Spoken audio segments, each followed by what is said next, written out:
Bonjour, nous recevons ce jour à l'émission d'Inou, M. Edou Josli, qui va nous parler de son parcours et pourquoi Norca Consulting. Bonjour monsieur. Oui, bonjour madame Patricia. Vous allez bien? Je vais bien, merci. Comment ça se passe au niveau du Maroc? Ça va, le Maroc en ce moment, on va dire, il y a le soleil, tout se passe bien. Alors aujourd'hui, vous avez accepté d'être invité à l'émission d'Inou.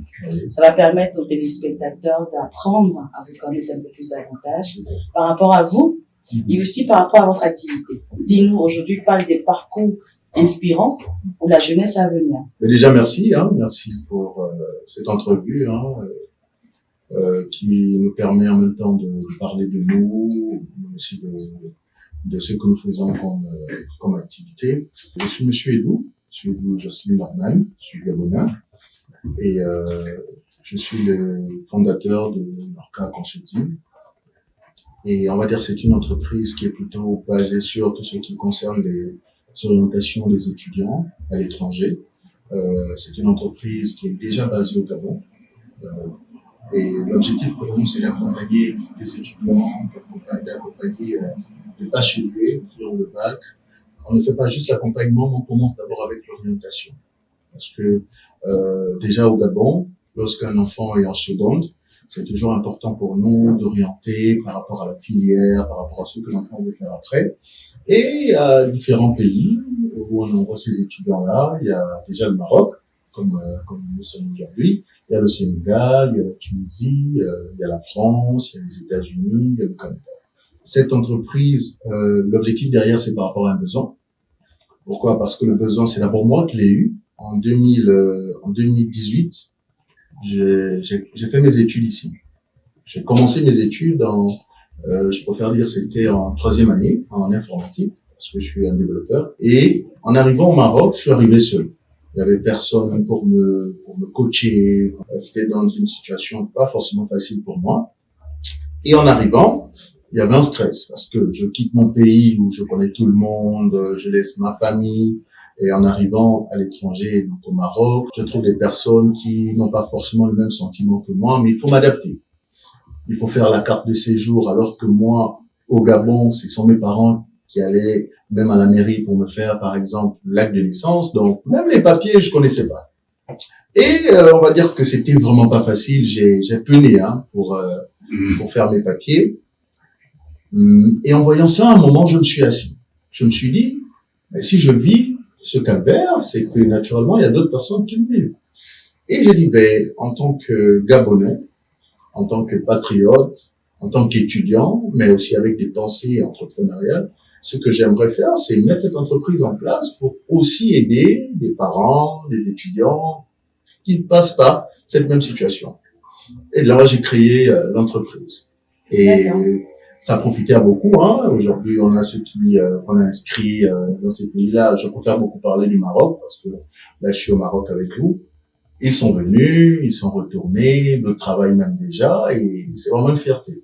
Avant Norca, c'était quoi votre parcours? J'ai fait Bac+2, donc l'université, la première année et la deuxième année, je l'ai fait au Gabon. C'était en informatique. Je suis sorti major de ma promotion la deuxième année en développement d'applications. Premièrement, j'ai été celui qui faisait les cours de soutien à domicile chez les gens, chez les particuliers, même dans les écoles. Et pour la petite histoire, même en étant ici au Maroc, j'enseignais dans une école supérieure en informatique. Et donc, on va dire que dès le départ, en étant d'abord au Gabon, je faisais des petits bricoles, je faisais les cours par-ci, par-là, et cet argent, je le mettais de côté. Et vous le savez un peu, quand on est plutôt chez nous, on a toujours ce côté tontine avec les tantes, les oncles, encore avec des particuliers. Et je faisais mes tontines, et c'est cet argent-là qui m'a permis en même temps de prendre mon billet d'avion, en même temps de réserver l'appartement, et aussi en même temps de payer l'école. D'accord, donc vous avez déjà l'esprit d'entrepreneur depuis tout jeune. D'accord. Mais je vois aussi que dans le parcours que vous expliquez, il y a eu beaucoup de frustration. C'est ce qui vous a envoyé aujourd'hui à créer Norca. Oui. C'est ça. Oui. Aujourd'hui, que pensent les parents des étudiants, par exemple, que vous inscrivez, soit au Maroc, soit au Sénégal? Comment ça se passe, la relation avec les parents? Déjà, par rapport à la relation avec les parents, on va dire qu'aujourd'hui, ça va mieux qu'auparavant.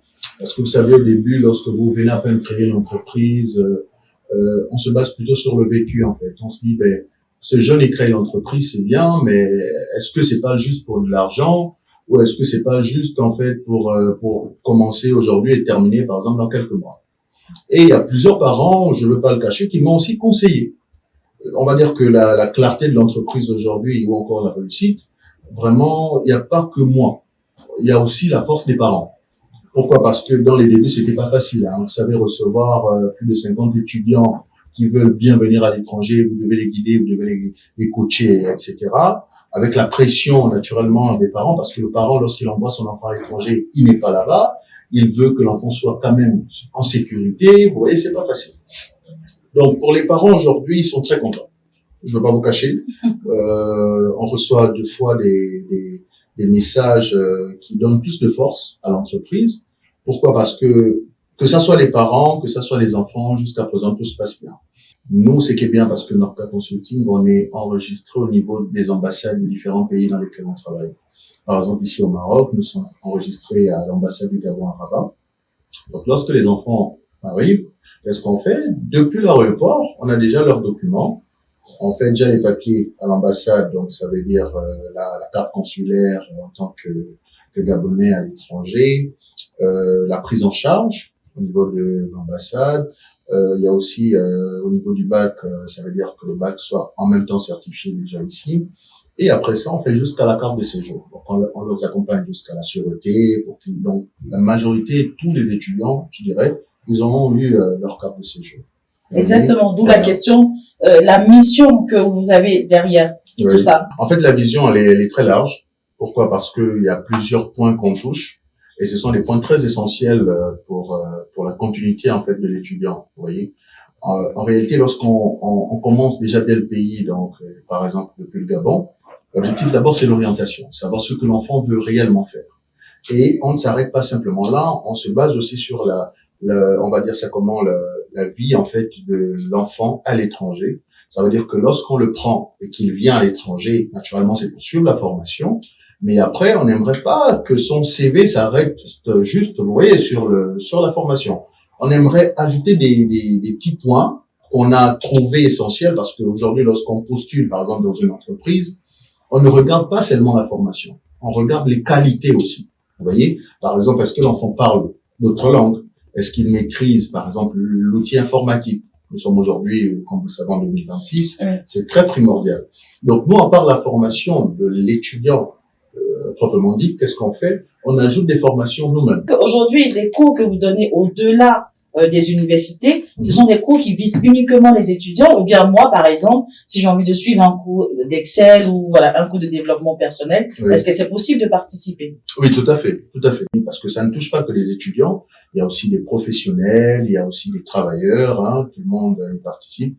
Par exemple, la formation en bureautique, il y a vraiment pas que les étudiants. Hein. Récemment, on avait, moi-même, j'ai même participé à cette formation.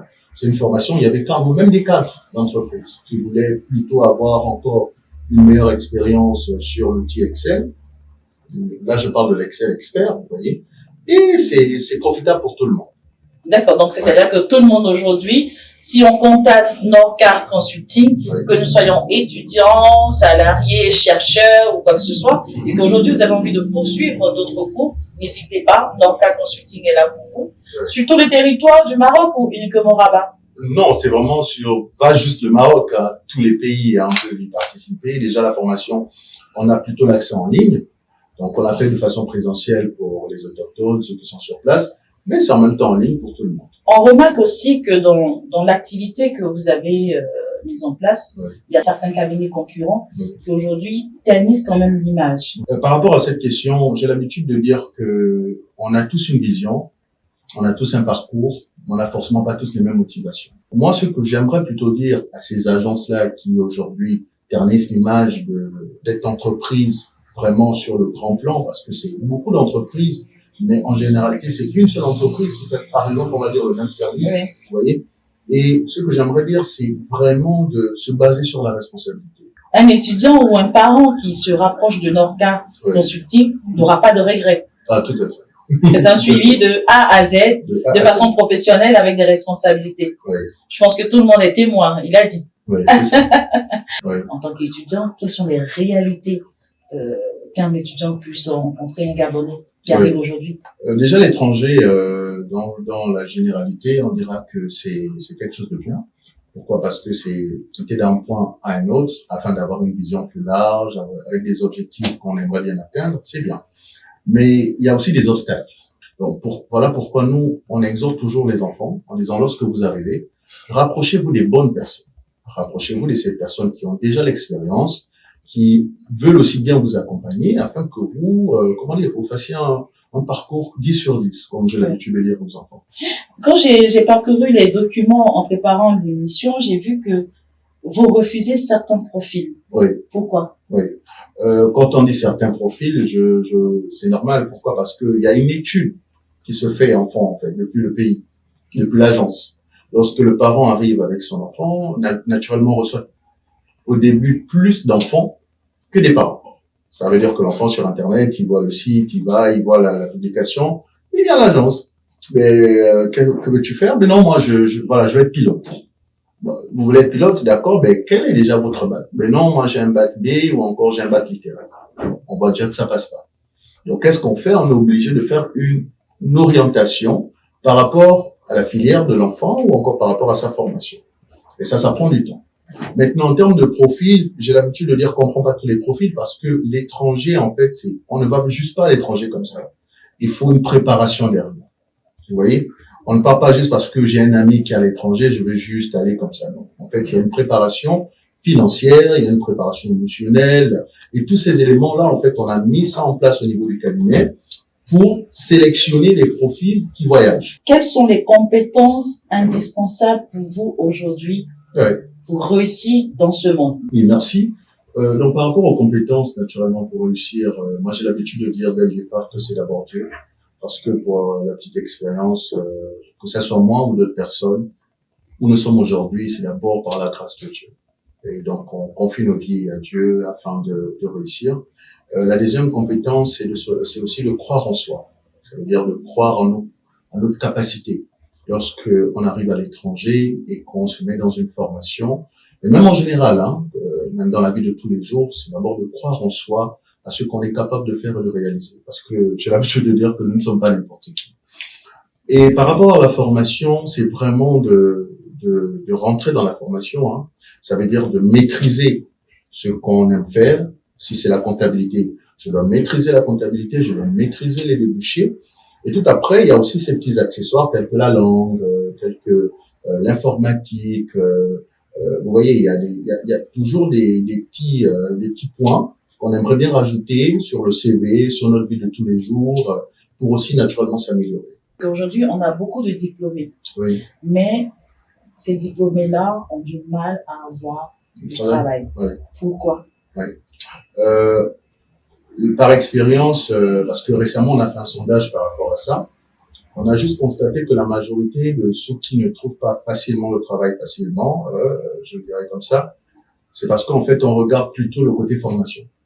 Ça veut dire, je vais à l'étranger, je finis mes études, je rentre au pays pour travailler.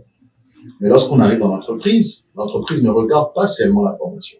L'entreprise a besoin de personnes pour travailler, mais l'entreprise a un projet, a une vision. Et c'est à nous de s'adapter à cette vision-là. Et pour s'adapter, il faut qu'on ait des compétences requises. Et naturellement, l'une des compétences, j'ai l'habitude de dire, c'est l'outil. C'est l'outil utilisé par l'entreprise. Ça peut être une application si c'est un comptable dans le secteur comptabilité, on doit maîtriser l'application, on doit maîtriser le projet, on doit se diversifier. Ça veut dire que j'ai fait des études de comptabilité, mais en même temps, je dois quand même toucher un peu ce côté réseau, par exemple. Je dois toucher un peu le côté informatique. je dois être un peu polyvalent. Parce que plus on est polyvalent, on est acceptable à l'entreprise. Parlons vrai, le refus de visa, est-ce que c'est fréquent dans ce que vous faites? En termes de visa, naturellement, ça dépend des pays. Par exemple, le Gabon, qui est notre pays d'origine, où on reçoit beaucoup de demandes, on va dire que on n'a pas besoin de visa pour, par exemple, pour venir au Maroc. Voilà. Maintenant, il y a d'autres pays qui, oui, il y a le visa, mais nous, ce qu'on a mis en place, en fait, c'est toute une organisation. Donc, on a moins de refus de visa qu'en général. Pourquoi? Parce que lorsqu'on prend un dossier, lorsqu'on fait l'étude de ce dossier, on est sûr que la personne aura son visa. D'accord. Donc, lorsqu'on prend un dossier et qu'on fait l'étude et qu'on voit qu'il n'y a pas toutes les compétences requises pour avoir un visa, dès le départ, on dit déjà aux parents ou à l'enfant, excusez-nous, mais il vous manque telle information pour bénéficier naturellement du visa. Donc, en termes de refus, je dirais que chez nous, le pourcentage il est très minime. Dans 5 ans, Oui. comment vous voyez Norca? Ben, merci pour la question. On va dire que dans 5 ans, Norca Consulting se voit très grand. Que ça soit sur le plan des étudiants, on aimerait avoir plus d'inscrits, que ça soit au Maroc, que ça soit en France, aux États-Unis. On aimerait toucher plus d'universités, plus de pays aussi. Sur le plan de la formation, on aimerait bien que ces personnes-là qui participent à nos formations aujourd'hui, que ça ne s'arrête pas juste en ligne, qu'on ait des centres de formation dans différents pays qui aujourd'hui, par exemple, il y a plus de demandes, telles que le Gabon, le Maroc, par exemple, le Congo, la Côte d'Ivoire. Et aussi, il y a ce côté placement du personnel. On aimerait bien que dans 5 ans, toutes ces personnes qu'on a accompagnées dans ces écoles, qu'on puisse en fait nous-mêmes les placer dans des entreprises de la place, que ce soit dans les pays respectifs ou même encore dans des pays étrangers. Ouais. Donc il y a aussi ce côté tourisme. On aimerait bien, avec ce qu'on a constaté naturellement, parce qu'on fait toujours l'étude de marché jusqu'à aujourd'hui, c'est de dire qu'on aimerait aussi être un modèle bien placé dans le tourisme médical. On aimerait toucher le logement, l'immobilier. Donc il y a beaucoup de choses que Norca aimerait faire d'ici 5 ans. Une holding au fait. Une holding. Avec plusieurs branches. Tout à fait, c'est ça. Alors, on va passer à la version quiz, version humour. Donc, je vous dis à tout à l'heure.